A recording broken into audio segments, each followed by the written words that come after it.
تو شاید تم کچھ چیز وہی میں سے جو تمہارے پاس آتی ہے چھوڑ دو، اور اس خیال سے تمہارا دل تنگ ہو کہ کافر یہ کہنے لگیں کہ اس پر کوئی خزانہ کیوں نہیں نازل ہوا، یا اس کے ساتھ کوئی فرشتہ کیوں نہیں آیا۔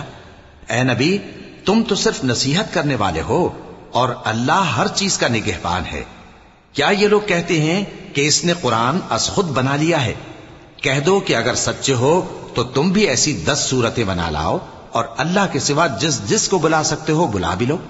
پس اگر وہ تمہاری بات قبول نہ کریں تو جان لو کہ یہ قرآن اللہ کے علم سے اترا ہے، اور یہ کہ اس کے سوا کوئی معبود نہیں۔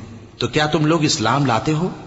جو لوگ دنیا کی زندگی اور اس کی زیب و زینت کے طالب ہوں، ہم ان کے اعمال کا بدلہ انہیں دنیا ہی میں دے دیتے ہیں، اور اس میں ان کی حق تلفی نہیں کی جاتی۔